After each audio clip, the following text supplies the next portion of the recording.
Welcome back to the pregame. Time now for our Hodge Construction Player Profile. Tonight it is Jacob Barnhart, senior captain here on this Bears squad. And Jacob, you guys get here. We already talked to you once this year, but it was a long time ago. Yeah. So I want to get a fresh perspective on things. You guys get here 9-0. You're into the postseason, district champions.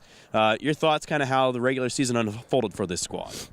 You know, we had our ups and downs in the regular season. There were tough games we didn't play to the level we could have played at, but overall, coming into the year, what was expected of us, I think we did really good, and we never let one game define us, and we came back the next week and just kept winning. I mean, that's all that really matters in the end.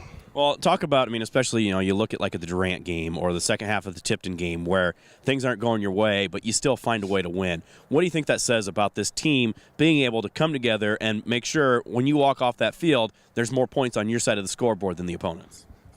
Yeah, there's games, we come out, we're flat in the second half, or starting out in the second half, but I just think we work too hard to want to lose the game and just accept loss. So, no matter if we come out flat or what, we always make sure we finish the game and give our best effort, and I think it just shows on the board at the end of the game.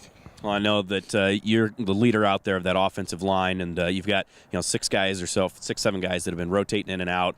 Talk about that group, kind of their progression, and where you feel that you're at as you head into the postseason here this week. I think just from the beginning of the year all the way up to now, it's just, amazing how far we've come, and we've had setbacks and people have been out and all that, but it's just the next guy in, and there's defenses that we don't get as well, and we mess up, we make mistakes, but I think just learning as a whole and listening to Jack, we do a really good job of taking it in and trying our best to do it correctly.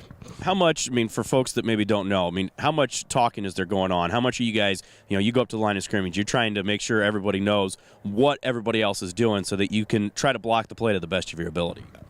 We always try to talk a lot, but especially now with the new guys in that are either younger and don't know as much, I'm pretty much talking every play, making sure the guard next to me knows what he's doing and asking Jaden if he knows what he's doing. But, just all around the board, we make sure – so even if we don't know the play exactly, we all know what each other's doing, so we at least block someone.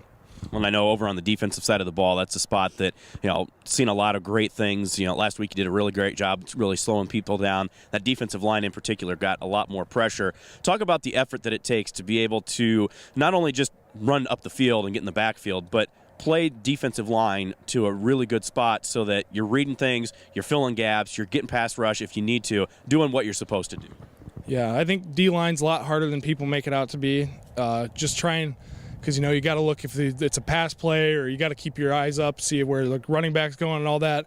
And just so we just make sure, we work on it a lot in practice, keeping our eyes up, keeping extension in our arms. And, I think just the fundamentals is really what has been, in the last couple weeks of the season, really been helping our defense get back to where it was at the beginning, because I just think we're a lot more fundamentally sound now, and we're getting the aggression back into it. So we're right in time for the playoffs. Like you say, right in time for the playoffs, along with Mother Nature. We're out here earlier this week, and it's a little cold out. That's what you got to love, though, because that means, hey, you are playing Week 10 and beyond. It's not season's over after 9 weeks. You're playing at least one more, and hopefully a lot more than that. Yeah, ever since my freshman year, Butch has said we're a November football team, so you get used to playing out in the cold every year, and, it's not very fun practicing in the cold, but it's fun being in the playoffs, I know, and right now we're one of the 16 teams left in the state in 1A. So, it feels good to be out here still. Feels good, and the team you're lining up against here tonight is Pleasantville. Talk a little bit, what are you expecting to see from the Trojans here tonight? They're really quick off the ball defensively, really. They're not very big, but they're really fundamentally sound. They got a running back that's pretty good. He's got over 1,000 rushing yards, so, just playing aggressive, I think.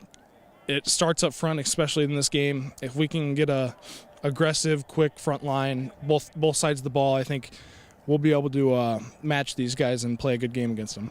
Perfect effort is the mantra all year long, and that's what we're looking for here tonight. Jacob, thank you very much for joining us. Best of luck. Yep, thank you. That is Jacob Barnhart, tonight's Hodge Construction Player Profile. Back with more of the pregame. This is the Bearcast at westbranchfootball.com.